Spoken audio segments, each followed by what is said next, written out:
ఈ రోజున భారతదేశంలో 75 సంవత్సరాల స్వతంత్ర భారతంలో ఈ భారతదేశం హిందూ దేశం అయినప్పటికీ ఈ భారతదేశంలో ఉన్నటువంటి మెజారిటీ మంది ప్రజలు హిందువులు అయినప్పటికీ భారతదేశానికి స్వతంత్రం వచ్చిన తర్వాత ఈ 75 సంవత్సరాల స్వతంత్ర భారతంలో పశ్చిమ బెంగాల్లో ముషీరాబాద్లో హిందువులపైన దాడి చేసి ఇద్దరు హిందువుల్ని చంపేసి హిందూ ఆలయాలను ధ్వంసం చేసి హిందువుల ఇల్లు తగలబెట్టి హిందూ ఇళ్ళని ధ్వంసం చేస్తే ప్రాణాలను అరచేతుల్లో పెట్టుకొని వేరే ప్రాంతానికి వలస వెళ్ళవలసినటువంటి పరిస్థితి బహుశా ఈ 75 సంవత్సరాల స్వతంత్ర భారతంలో ఈ దుస్థితి హిందువులకే వచ్చిందేమో. మొన్న మనం చూసాం బంగ్లాదేశ్లో ఉన్నటువంటి హిందువుల పైన ఏ రకంగా దాడులు జరిగాయో, ఏ రకంగా హిందూ ఇళ్ళని ధ్వంసం చేశారో, హిందూ ఆలయాలను ధ్వంసం చేశారో, హిందువుల్ని ఊచకోత కోశారు, హిందువుల్ని చంపేశారు. కానీ ఆ పరిస్థితిని బంగ్లాదేశ్లో ఆ రోజు మనం చూసినటువంటి పరిస్థితిని ఈ రోజున సొంత భారతదేశంలో పశ్చిమ బెంగాల్ ముషీరాబాద్లో చూస్తూ ఉంటే నిజంగా చాలా చాలా బాధ కలిగింది.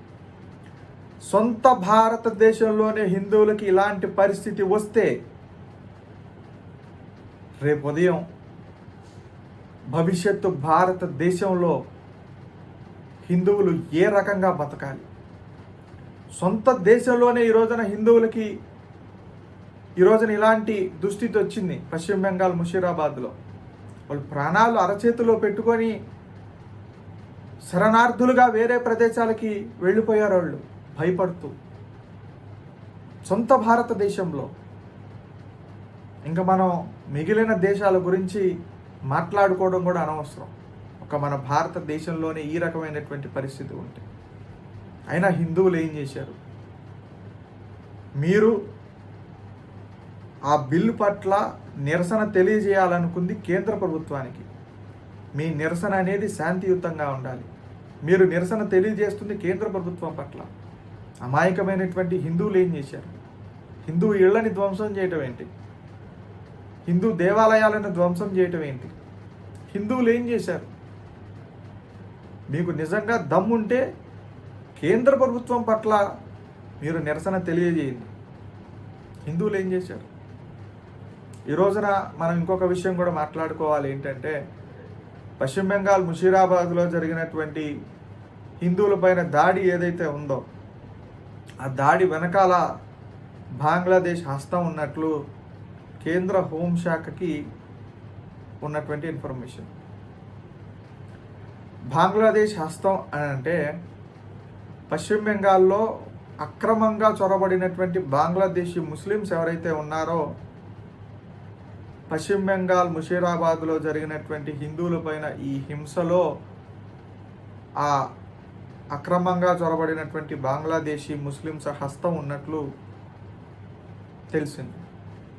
అంటే ఈ రోజున పశ్చిమ బెంగాల్ ముఖ్యమంత్రి మమతా బెనర్జీ ఆవిడ వదిలేసింది పశ్చిమ బెంగాల్ని.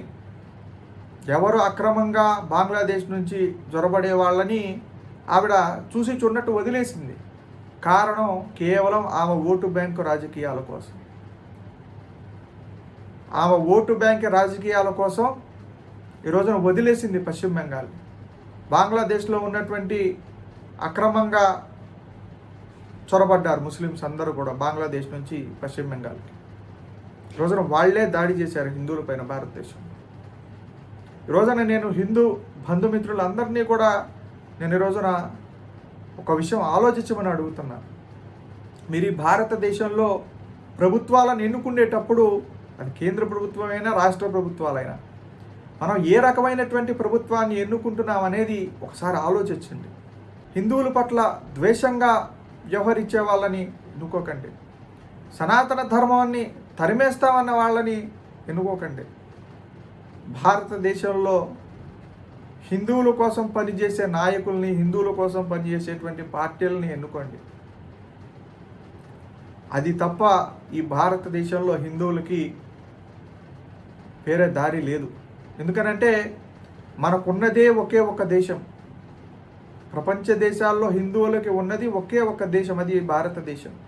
ఈ భారతదేశంలో కూడా ఇక హిందువులకి భద్రత లేదు అని అంటే మనం ఏ పరిస్థితుల్లో ఉన్నామో ఒకసారి ఆలోచించుకోండి. అందుకని ప్రభుత్వాలను ఎన్నుకునేటప్పుడు ఈ ప్రభుత్వం హిందువుల మంచి చెడ్డ చూస్తుందా చూడదా, హిందువుల కోసం నిలబడదా అని చూసి మీరు ప్రభుత్వాలను ఎన్నుకోండి. పశ్చిమ బెంగాల్లో జరిగినటువంటి ఘటనలు కానీ, ముషీరాబాద్లో హిందువులపైన జరిగినటువంటి దాడులు కానీ, విధ్వంసం కానీ, 2 హిందువుల్ని చంపేశారు. కేవలం వాళ్ళు హిందూ దేవీ దేవతల విగ్రహాలు తయారు చేస్తారని ఈ వక్ఫ్ సవరణ బిల్లును అడ్డం పెట్టుకొని వాళ్ళని చంపేశారు. ఇలాంటి పరిస్థితి భవిష్యత్తులో భారతదేశంలో ఏ రాష్ట్రంలో కూడా రాకుండా ఉండాలి అని అంటే దానికి ఒకే ఒక్కటి, మీరు ప్రభుత్వాలను ఎన్నుకునేటప్పుడు మనం ఏ రకమైనటువంటి ప్రభుత్వాన్ని ఎన్నుకుంటున్నాం అనేది ఒకసారి ఆలోచించి ఆ ప్రభుత్వాలను ఎన్నుకోండి. సనాతన ధర్మం తరిమేస్తాము అన్న వాళ్ళని ఎన్నుకోకండి. హిందువులు మంచి చెడ్డ చూసే వాళ్ళని ఎన్నుకోండి. అలాంటి వాళ్ళని మీరు ఎన్నుకుంటేనే ఈ రోజున భవిష్యత్తులో భారతదేశంలో ఇంక ఏ రాష్ట్రంలో ఇలాంటి మారణకాండాలు జరగకుండా ఉంటాయి. అందుకని ప్రతి ఒక్క హిందువుని కూడా నేను కోరుతా ఉన్నా, మనకున్నది ఒకే ఒక దేశం, ఈ భారతదేశం. ఈ భారతదేశాన్ని జాగ్రత్తగా కాపాడుకోవాల్సినటువంటి బాధ్యత మన అందరిపైన ఉంది. సొంత దేశంలోనే మనకి రక్షణ లేదు అని అంటే హిందువులకి మనం ఏ రకమైనటువంటి పరిస్థితుల్లో ఉన్నామో ఒకసారి ఆలోచించుకోండి.